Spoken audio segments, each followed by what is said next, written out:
దేశంలో తొలిసారిగా ఏపీ ప్రభుత్వం వాట్సాప్ గవర్నెన్స్ కు శ్రీకారం చుట్టింది.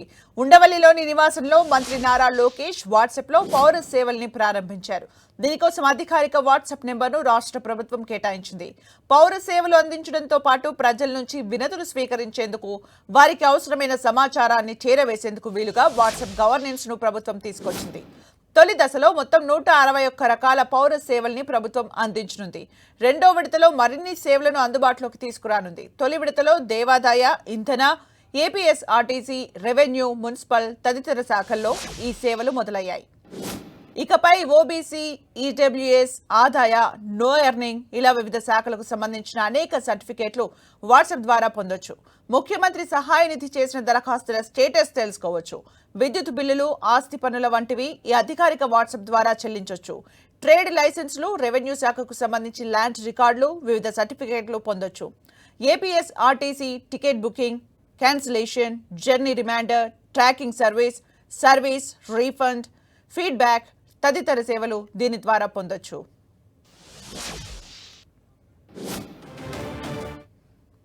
ప్రభుత్వాన్ని ప్రజల దగ్గరకు తీసుకెళ్లేందుకు వాట్సాప్ గవర్నెన్స్ తీసుకొచ్చామని ఏపీ ఐటీ మంత్రి నారా లోకేష్ అన్నారు. యువగలంలో వచ్చిన సవాల్ ఫలితమే ఈ వాట్సాప్ గవర్నెన్స్ అన్నారు.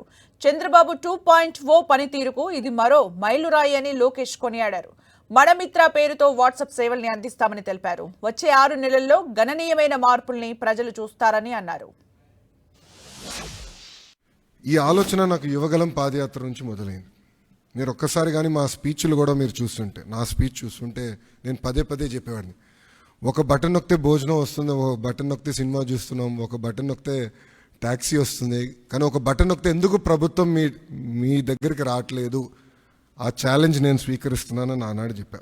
అందుకే ఈరోజు మన మిత్ర, ప్రజల చేతిలోనే ప్రభుత్వం, ప్రజల చేతిలో పాలన, మాది ప్రజాప్రభుత్వం, ఈ నినాదంతో ఈరోజు ఇది మేము ప్రారంభించడం జరుగుతుంది.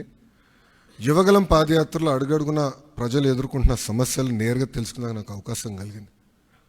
పొద్దున నేను బస్ దిగి పాదయాత్ర ప్రారంభించిన దగ్గర నుంచి మళ్ళీ తిరిగి బస్ ఎక్కే వరకు ప్రజలతో ఉన్న, కార్యకర్తలతో ఉన్న, నాయకులతో ఉన్న, ఊరు నుంచి ఊరు నేను నడిచేటప్పుడు కూడా అక్కడ ప్రజలతో మాట్లాడేవాడిని, లేదంటే కార్యకర్తలతో మాట్లాడేవాడిని, నాయకులతో మాట్లాడేవాడిని, వాళ్ళ సమస్యలు నేను తెలుసుకునేవాడిని.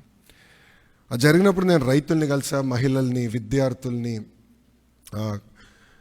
కుల వృత్తుల వాళ్ళని కూడా కలుస్తాం జరిగింది. వాళ్ళందరినీ కలిసినప్పుడు వాళ్ళు ఒకటే అడిగారు, పద్దాకా మమ్మల్ని మా కాస్ట్ సర్టిఫికేట్ ఉందంటే ప్రతి ఇన్ని నెలలకు ఒకసారి మిమ్మల్ని ఎందుకు తీసుకోవాలి, ఇన్కమ్ సర్టిఫికేట్ ఉంది మళ్ళీ మేము అధికారుల దగ్గరికి ఎందుకు వెళ్ళాలి, పవర్ బిల్ చెల్లించాలంటే ఎందుకు సీమ్లెస్గా మేము చెల్లించలేకపోతున్నాం, లేదంటే ఆర్టీసీ టికెట్ తీసుకోవాలన్నా మేము బస్సు ఎక్కిన తర్వాత ఎందుకు తీసుకోవాలి, ముందర మేము ప్లాన్ చేసి ఎందుకు తీసుకోకూడదని పదే పదే నన్ను అడుగుతాం జరిగింది.